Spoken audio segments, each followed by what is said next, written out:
Roaring star Srimurali ಅವರಿಗೆ ಹುಟ್ಟುಹಬ್ಬದ ಹಾರ್ದಿಕ ಶುಭಾಶಯಗಳು. ಶ್ರೀಮುರಳಿ ಅವರ ಬರ್ಡೇ ದಿನದಂದು ಅವರ ಅಭಿಮಾನಿಗಳಿಗೆ ಪರಾಗ್ ಸಿನಿಮಾ ತಂಡದಿಂದ ಒಂದು ಒಳ್ಳೆ ಗಿಫ್ಟ್ ಸಿಕ್ಕಿದೆ ಅಂತ ಹೇಳ್ಬೋದು. ಇನ್ನು ಸಿನಿಮಾದ ಪೋಸ್ಟರ್ ನಿರ್ಮಾಣ ಆಗಿರೋದು ಕಾಣಿ ಸ್ಟುಡಿಯೋಸ್ ಅವರಿಂದ.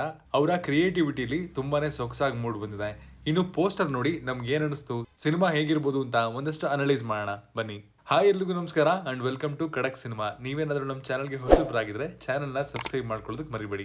ಸಾಮಾನ್ಯವಾಗಿ ಪರಾಕ್ ಅನ್ನುವಂತಹ ಶಬ್ದವನ್ನ ರಾಜ ಬಂದಾಗ ಅವನ ಜನರು ಹೇಳೋದು. ಇಲ್ಲಿ ನೀವು ಪೋಸ್ಟರ್ ನ ಸರಿಯಾಗಿ ನೋಡಿದ್ರೆ ಶ್ರೀಮುರಳಿ ಅವರ ಕ್ಯಾರೆಕ್ಟರ್ ಬರ್ತಿರ್ಬೇಕಾದ್ರೆ ಕೆಳಗಡೆ ಜನ ಅವ್ರಿಗಾಗಿ ಕೈ ಎತ್ತು ನಿಂತಿರೋದು ಕಾಣಿಸುತ್ತೆ. ಅದೇ ರೀತಿ ಆ ಕ್ಯಾರೆಕ್ಟರ್ ಆ ಜನಗಳ ಸಹಾಯಕ್ಕಾಗಿ ಧಾವಿಸ್ತಿರುವಂತಹ ರೀತಿಯಲ್ಲಿದೆ. ಟೋಟಲ್ ಆಗಿ ಆ ಪೋಸ್ಟರ್ ನೋಡಿದಾಗ ತನ್ನ ಜನರ ರಕ್ಷಣೆಗಾಗಿ ಅವನು ಆಯುಧ ಹಿಡಿದು ನಿಂತಿದ್ದಾನೆ ಅನ್ನುವಂತಹ ರೀತಿಯಲ್ಲಿ ಕಾಣುತ್ತೆ. ಈ ಫೋಟೋ ನೋಡಿದಾಗ ನಮ್ಗೆ ಮಫ್ತಿ ಸಿನಿಮಾದ ಒಂದು ಸಾಲ್ ನೆನಪಾಗುತ್ತೆ. ಒಂದ್ ಕೈಯಲ್ಲಿ ಕವಚ ಹಿಡ್ಕೊಂಡಿದ್ರೆ ಇನ್ನೊಂದ್ ಕೈಯಲ್ಲಿ ಗನ್ ಹಿಡ್ಕೊಂಡಿದ್ದಾರೆ. ರಕ್ಷಕನು ನೀನೇನಾ, ರಾಕ್ಷಸನು ನೀನೇನಾ ಅನ್ನುವಂತಹ ಸಾಲು ಖಂಡಿತವಾಗ್ಲೂ ಈ ಫೋಟೋ ನೋಡಿದಾಗ ಜ್ಞಾಪಕ ಆಯ್ತು. ಮೊದಲಿಗೆ ಆ ಕ್ಯಾರೆಕ್ಟರ್ ಹೋಗ್ತಾ ಇರುವಂತಹ ರೀತಿ ನೋಡಿದ್ರೆ ಒಬ್ಬ ವಾರಿಯರ್, ಅದರಲ್ಲೂ ಸ್ಪೆಷಲ್ ಆಗಿ ಮಹಾಭಾರತದ ಕರ್ಣ ತನ್ನ ಕವಚವನ್ನ ಹಿಡ್ಕೊಂಡು ಹೋಗ್ತಾ ಇದ್ದಾನೆ ಅನ್ನುವಂತಹ ರೀತಿಯಲ್ಲಿ ಕಾಣಿಸುತ್ತೆ.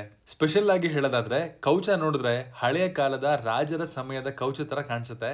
ಆದ್ರೆ ಸೆಂಟ್ರಲ್ಲಿ ಇರುವಂತಹ ಲೋಗೋ ಮಾತ್ರ ಇಂಡಿಯನ್ ಆರ್ಮಿದು. ಹೀಗಾಗಿ ಇದು ಕೂಡ ಸ್ವಲ್ಪ ಮಟ್ಟಿಗೆ ತಲೆಗೆ ಹುಳ ಬಿಡುವಂತಹ ವಿಚಾರ.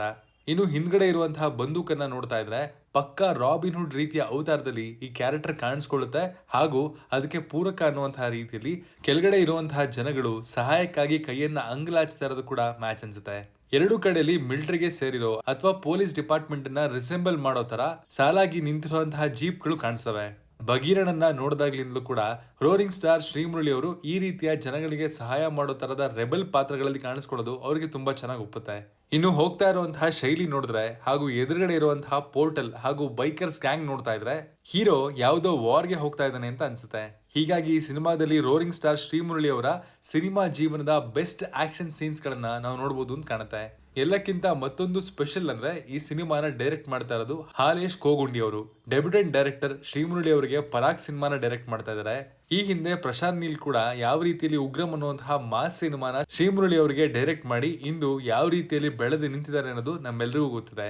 ಅದೇ ರೀತಿಯಲ್ಲಿ ಇದರಿಂದ ಕೂಡ ಮತ್ತೊಂದು ಚಾಪ್ಟರ್ ಕನ್ನಡ ಚಿತ್ರರಂಗದಲ್ಲಿ ಪ್ರಾರಂಭವಾದ್ರೂ ಕೂಡ ಆಶ್ಚರ್ಯ ಪಡಬೇಕಾದ ಅಗತ್ಯ ಇಲ್ಲ.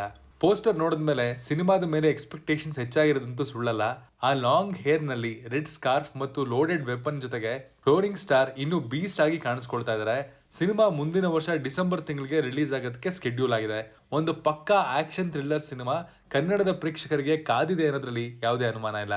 ಸಿನಿಮಾ ಪ್ಯಾನ್ ಇಂಡಿಯಾ ರಿಲೀಸ್ ಆಗುವಂತಹ ರೇಂಜ್ ಅಲ್ಲಿ ಪೋಸ್ಟರ್ ಮೂಲಕನೇ ನಿರೀಕ್ಷೆಯನ್ನ ಹೆಚ್ಚು ಮಾಡಿದೆ. ಇದು ನಮ್ಗೆ ಪೋಸ್ಟರ್ ನೋಡಿ ಅನ್ಸಿದ್ದು. ನಿಮ್ಗೆ ಪೋಸ್ಟರ್ ನೋಡಿ ಏನೆಲ್ಲ ಅನಿಸ್ತು ಅನ್ನೋದನ್ನ ಕಮೆಂಟ್ ಮಾಡಿ ತಿಳಿಸಿ. ಮತ್ತೊಮ್ಮೆ happy birthday to roaring star Srimurali. ಮತ್ತೆ ಸಿಗೋಣ. Signing off, Manu.